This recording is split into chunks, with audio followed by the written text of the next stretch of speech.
Isang matinding pagsalakay ng otoridad ang isinagawa kay Dato Adlaw at sa kanyang mga kasamahan. Makikita po sa mga video at mga larawan, mga sangkay na nagkalat sa social media ang napakaraming mga kapulisan na lumuso para kunin si Dato Adlaw o Dato Araw.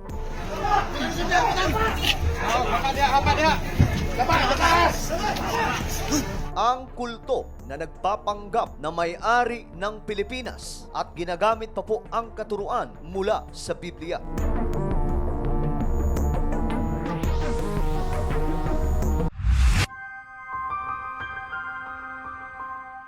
Hello, what's up mga sangkay? This is me. I'm back for another vlog today. Kamusta po kayong lahat? Huwag niyo pong kalimutan na i-subscribe yung ating YouTube channel. I-click niyo po yung bell at i-click niyo po yung all. At sa mga nanonood naman po sa Facebook, i-follow niyo po yung ating Facebook page. Dato Adlaw, isang nagpakilalang isang grupo ng relihiyon na nagkiklaim na may-ari ng Pilipinas at nagawa pa pong mamadlak ang nasakote ng otoridad.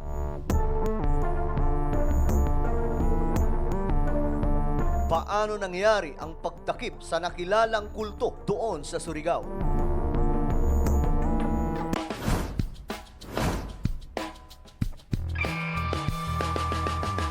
Patuloy na lumalaganap mga sangkay ang iba't ibang klaseng katuruan at sa totoo lang napakarami po niyan sa buong mundo. Hindi lamang po sa Pilipinas. Makikita po natin mga sangkay na iba't ibang klaseng mga katuruan na tinatawag po na mga false teaching at mas kilala mga sangkay na mga kulto, mga grupong may kakaibang mga ginagawa mga sangkay pagdating po sa kanilang pagsamba o pagdating po sa kanilang mga ritual na pag-aalay. So hindi lamang po ito sa Pilipinas mga sangkay, subalit ilang beses na rin po ito naganap sa ating bansa. Isa sa nakilala noon sa ating bansa na nabansagan din pong kulto ay ang grupo o relihiyon ni Senior Aguila. Nagpang-abot pa po mga sangkay doon sa Senado ang bukaykayan sa sinasabing kultong ito. Ayon sa mga lumalabas na report, mga sangkay, marami daw pong mga pamilya ang napaikot ng taong ito nung hindi pa po siya nasasakote ng otoridad mga sangkay. At doon din po ito sa Surigao. At ngayon na naman mga sangkay, mayroon pong pumutok sa social media. Kumalat kaagad dahil nga po mabilis ang impormasyon ngayon dahil po sa social media may mga cellphone, may mga camera mga sangkay na pwedeng makakuha ng mga impormasyon. Ang kultong ito na nagpasikat sa social media at nagagawa pa pong mag-live sa kanilang mga pinaggagawa ay nagsagawa mga sangkay na animoy clearing operation sa mga kakalsadahan. Pinupuntahan po nila ang mga establishmento. May dala-dala po silang mga padlock at lahat po ng mga building na kanilang madadaanan mga sangkay, pinagpapadlock po ng mga ito. At ang kanilang paliwanag mga sangkay, ito na daw ay pag-aari ng kanilang gobyerno. Sila na daw po ang nagmamay-ari neto at ito daw po ay utos sa kanila ng Diyos. Marami pong mga tao ang nagambala mga sangkay doon sa Surigao dahil po sa mga ginawa nila. Umabot pa po sa punto mga sangkay na nagkakasigawan at nagkakaroon na rin po ng takot yung mga taong nakapaligid dahil itong mga kasamahan ng tinatawag na Dato Adlaw o Dato Araw, may mga espada o mga samurai na dala. Kaya't maraming mga tao, mga sangkay, ang nag-alala sa pangyayaring ito doon sa Surigao. Kung kaya't agad umaksyon ang maraming otoridad. Marami din po ang nag-file ng reklamo tungkol po sa grupong ito na tila baga mayroon pong problema sa pag-iisip, mga sangkay, ang kanilang leader. Ngunit napapaniwala niya ang kanyang mga tagasunod. Ayon sa impormasyon na lumalabas, nagkaroon daw po ito ng vision na kailangan daw po niyang gawin ito, mga sangkay. Kailangan niyang gawin na ituro sa lahat ng tao ang kanyang nalalaman, mga sangkay, lalong-lalo na po ang pagtuturo na ang Pilipinas daw po ay pag-aari na nila. Kaya't ganun po kalakas ang loob ng mga taong ito na maglibot doon sa Surigao at gambalain ang mga naninirahan doon. Nakukuha pa po mga sangkay nila na mag-live at i-upload sa Facebook ang kanilang ginagawa. Na ito rin ang naging dahilan kung bakit na-inform ang buong Pilipinas sa mga ginagawa ng mga taong ito. Isa sa pambihirang isiniwalat nila mga sangkay ay ang impormasyon na sila daw po ay may kapangyarihan na kagaya ng Encantadia. May kapangyarihan po sila sa hangin, sa tubig, sa dagat, sa apoy, at marami pa pong iba. Sir,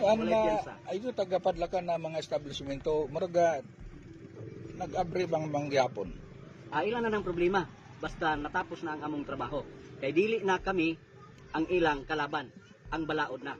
balaod sa hangin, tubig, lupa ug kalayo nga naa nato individual. Hindi rin daw po sila tinatablan ng anumang weapon na pwedeng gamitin sa kanila. Nung ma-interview din si Dato Adlaw o Dato Araw, mga sangkay, sinabi rin po ng taong ito na ang Pilipinas noon ay isang mayamang bansa. Ang mga naninirahan daw dito, mga sangkay, mga prinsesa, mga prinsipe. Ang kulay daw po ng dugo natin noon, mga sangkay, ay kulay puti at hindi po kulay pula. Kapag tayo raw po ay nasusugatan, mga sangkay, at nagkakaroon ng dugo, ang dugo natin ay nagiging ginto kapag tumatama daw po sa lupa. Tila bagahay na hay dito si Dato Adlaw nung kanyang sinasabi ito. Nahaluan lang daw po, mga sangkay, ang ating dugo ng mga banyaga. At itong dugo daw natin, mga sangkay, ay kahalintulad po ng kulay dugo ng hayop. Mula daw po sa kulay puti na dugo natin noon, mga sangkay, naging kulay pula na ngayon. Ang weird na mga kinikwento, mga sangkay, subalit may naniniwala. Mayroon po siyang nakukuha mga tagasunod. At kasama sa mga ito, mga sangkay, na nagkakaroon po ng operasyon doon sa Surigao. Dumating na rin po ang araw, mga sangkay, ng pagtutuos. Marami pong mga tao ang nagreklamo sa kapulisan dahil nga po napakalaki na ng paggagambala ang kanilang ginagawa sa kapaligiran. Maging yung mayor nila doon, mga sangkay, ay pumunta na rin sa kanilang kampo. Gusto sanang pumasok papunta po kay Dato Adlaw. Ngunit, mga sangkay, hindi po siya pinayagan na mag-isa lamang. Hanggang sa umabot sa punto na may mga kumakanta na ng mga dating miyembro ni Dato Adlaw na nagsisiwalat, mga sangkay, na sila daw po ay inuto lamang. Pinangakuan ng malaking pera kung sila ay sasama. Nagkakahalaga daw po ito ng 10,000 hanggang 50,000, mga sangkay, per month kung sila daw po ay maninilbihan sa panibagong gobyerno na pinamamahalaan ni Dato Adlaw. Si Dato Adlaw, mga sangkay, ay mayroon pong pagtuturo mula din po sa Biblia. Matatamis na salita, mga sangkay, ang binibitawan kapag siya po ay nagsisermon. Marami po ang nakikinig. Marami din po ang tuwang-tuwa. May mga taong nauuto dahil po sa katuruan, mga sangkay. Biblical din po talaga ito sa panahon natin ngayon. Nasabi din po talaga sa Biblia, kagaya na lamang po ng nasabi sa Matthew chapter 7, mag-ingat kayo sa mga huwad na propeta. Lumalapit sila sa inyo na parang tupa, ngunit ang totoo'y mababangis na asong gubat. Yan po, mga sangkay, ang nangyayari mismo sa ating panahon ngayon. Hindi lamang po ang grupo ni Dato Adlaw, subalit napakarami pa po nito. Maging doon sa bansang Amerika, iba't ibang klaseng grupo ngayon ng mga kulto ang sinusugpo ni President Donald Trump. Lalong-lalo na po, mga sangkay, doon sa Africa, isa sa may pinakamarami, mga sangkay, na grupo ng mga kulto. Kung kaya dito natin maiintindihan, mga sangkay, na totoo ang sinasabi sa Biblia, na marami nga daw po ang maglalabasan ng mga huwad na propeta, mga mali-maling katuruan, mga sangkay, at nag-aanyong tupa. Itong si Dato Adlaw, mga sangkay, ay inumpisahan na pong imbestigahan ng otoridad noong mga nakaraang araw. At ito, mga sangkay, laking gulat ng lahat, lalong-lalo na po ng mga kaanib ni Dato Adlaw, ang biglang pagsalakay ng kapulisan sa kanila mismong lugar.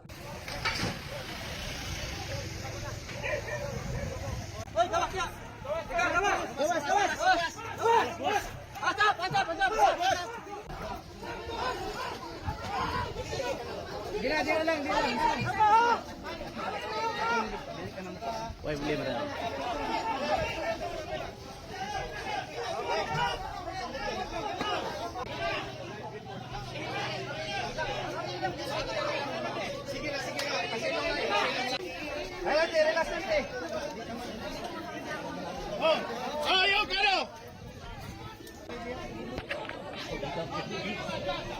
Sundang bunut, no?